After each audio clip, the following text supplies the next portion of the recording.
Good morning, everybody. This is Jared Klassen with Upscale Detail Co., and I am here with Clayton Blocker, who is the owner of Coverage Coatings, and we are actually sitting in his work right now. And I just want to kind of go over how you started this business, who you really are, and why you got into this line of business. So first of all, introduce yourself to the audience. I'm Clayton. I'm the owner of Coverage Coatings. I got in this business because I just woke up one morning and it popped in my mind. Really? we got to redo this video.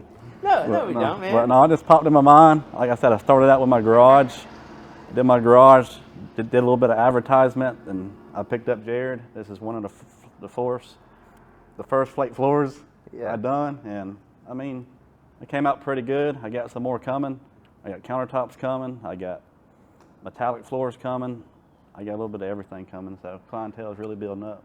That's good, man. And we kind of work together to come with a good price, just because the situation. But anyways, I'm very happy with the overall product. I think it makes our shop look more aesthetically pleasing, because before we had this old nasty concrete floors and it just looked run down, and in our line of business, it's all about aesthetics. Yep. And we really appreciate that. So how long have you been doing this?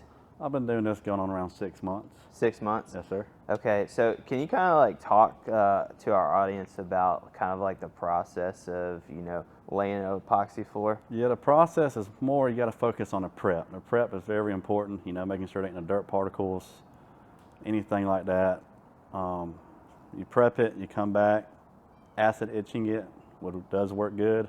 Come back, put a base coat, and come back, put your flakes and put a sealer on top.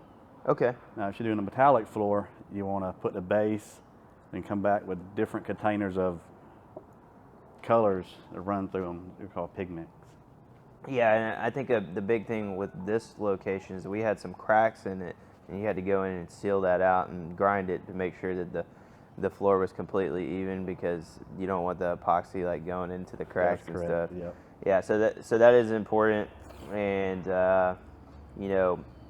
through our connection, I've been able to help you connect with some of my clients, and where do you see this business going for you? I see it going, I guess I would say, pretty far. I think if I get my name out there and do some advertising, maybe some marketing, get good with that, I think I do pretty well. I can stay consistent on all that. Okay, so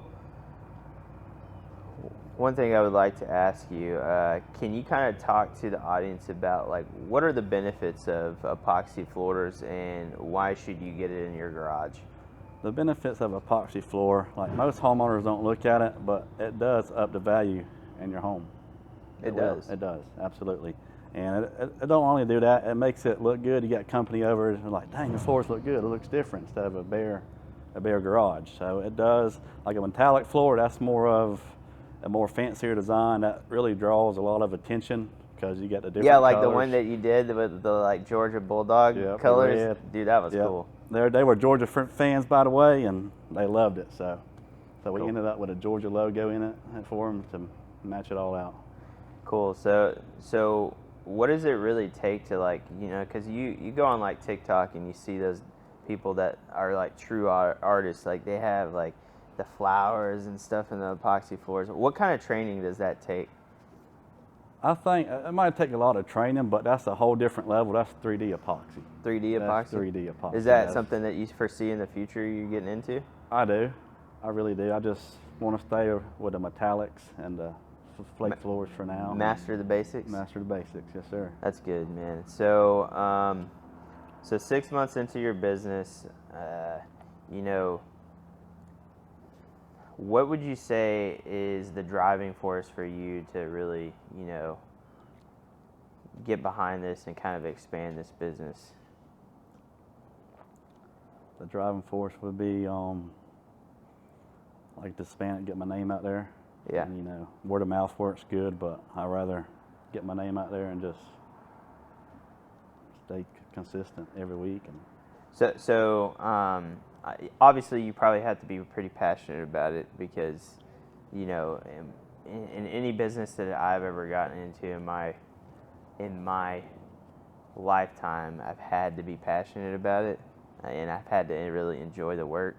If not, you know, it's not gonna grow, because if you don't have that desire to get up every day and be like, okay, I'm gonna go do this. This is fun. This is what I do. This is what I love doing, you know. That's cool, man. So, can you kind of tell people, are you originally from here? Or? Been here all 26 years, yes, sir. Okay. So, where did you go to high school? I went to Shaw High School. Shaw High School? Yep. That's awesome, man. So, you know, you're a younger entrepreneur. I'm still young. Yep. We're not like Dr. Cooper. 4 years older. We're not like Dr. Cooper, who's, you know, been in business for 20 plus years, you know, but my advice to you as you start growing this business is, you know, number one, treat your customers as best as you possibly can. Even when you mess up, own your mistakes.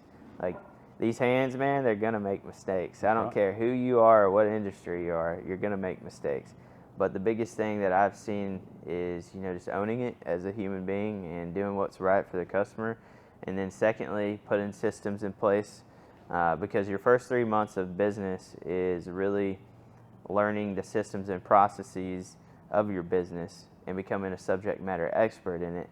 So then you can teach a crew how to do it, and then you can step outside of the business and focus on growing the business. Does that make sense? Yeah. You know, I like getting into the mix of things, so I kind of play both hats right now. Well, I'm kind of forced to right now because we're learning 2 new skills, which is paint protection film and tint. You know, those skills take some time to learn, so I'm playing business owner, I'm playing technician right now. But eventually, like, once we get good at those things, really, really good at those things, I'm going to step out and Ryan's going to train the next generation of those people. So that's my advice to you. Like, learn your systems. I know 6 months, you know, that's pretty good, you know, and your key thing for you hiring your first employee is going to be, hey, you're booked out 1.5 weeks to 2 weeks consistently. And or in your line of field, it takes, you know, something like this could take 4 days. Yeah. Now, imagine if you had 1 or 2 people, this could take you 2 days. Now you're on to the next job. It's all about, okay, how can we maximize efficiency? How can we do the job right, not rush it, but we can basically create more throughput. And these are the things that you'll learn as you grow as a business owner. And the one advice I want to give you, and because I searched for it for a really long time, and last year was probably the biggest year of my growth of my business, like for me personally, is learning the numbers. And a lot of people don't really understand what that is, because, oh, you know, I know my numbers. Okay, no, really, do you know your numbers? And that means what are your expenses to the T, and that's why you need to hire a good accountant. A good accountant is going to show you line by line your profit and loss statement, right? And then rule of thumb, a great book you need to read, Profit First. It's a good book. I hope you're taking notes. Yeah. Profit First. It's a great book that really helps you as a person understand how your business runs. You break your business up into 5 categories and 5 separate checking accounts. And the reason that you do that is because you can see and manage your money. Now, that can be overwhelming, but it's something you have to sit down and you have to do weekly. And then on the other side, you have your accountant giving you a profit and loss statement at the end of the year, so you see a big scope of everything. Then when you get really good, you start doing key performance indicators from your website, how many people are visiting your website. I know you're in the process of getting a website. So, you know, if you need help on that, just let me know, because the biggest thing on websites is search engine optimization, right? Are your keywords on your website going to drive customers from Google to it? So, like, our website is solely designed for keywording, and it gets updated yearly. I'm on a membership program with our website developer. They go in and update, keywords that change throughout the time in the industry. Like one year it might be like best paint protection film or whatever. But it's important that that aspect is good. And then we've already kind of talked about this is you have to have a customer relationship management program, because as you grow as a business owner, and it needs to go into this aspect, when somebody calls you, they're probably calling your personal phone right now, right? Correct. Okay, so your personal phone needs to connect to what's called high level, right? They don't have your actual number, but it goes to your number, if that makes sense. But every time somebody calls you, it goes into a database. So you have all those customers that have called you. So right now, I think we have over 3,000 customers in our pipeline, because every time somebody calls us, we have their number, and it's in there. So if I wanted to do a text blast to 3,000 people, I could. So these are the things that you have to think of, and this is a lot of like the trial and error that I've gone through in the last, 2.5, 3 years. And I've been very grateful to have other people in my industry help me out, and that's the one thing of being a business owner. You have to be great at networking. You have to be great at creating relationships, and talking to other entrepreneurs, because the biggest thing that I think where a lot of entrepreneurs fail is they get in the same industry as somebody and they start pointing fingers at people and all that. It's better to have friends in the same industry and help each other out than it is to talk bad about people. Yeah. Like I think in my industry right now, well, just in Columbus, there's 3 detailers I can talk of that I have great relationships with.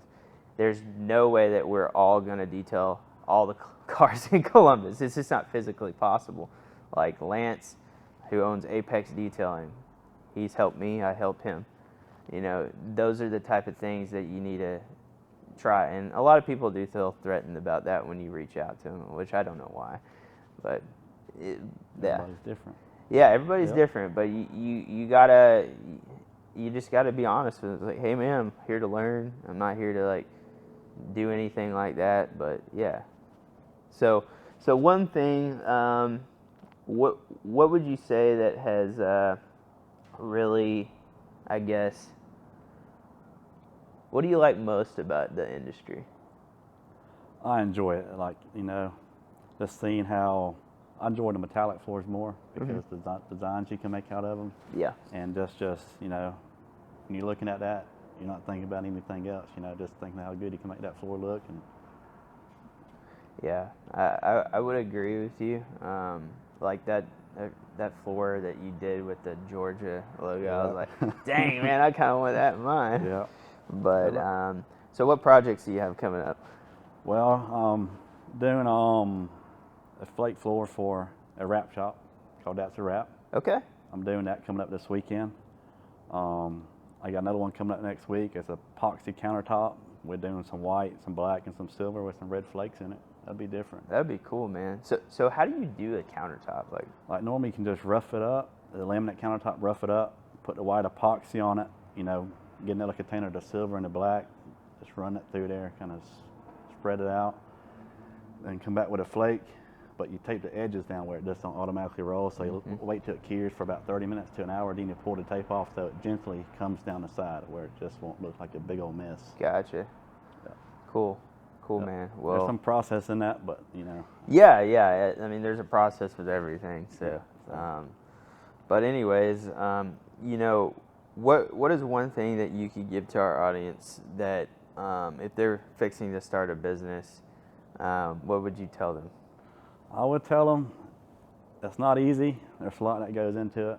It's more of a learning experience. It's been a learning experience for me. Like Jared here, he gave me some great advice and about how, keep in contact with the customers, build that website, just to go above and beyond for their company, Yeah, and especially right now, dude, the economy's not good. Like, how are you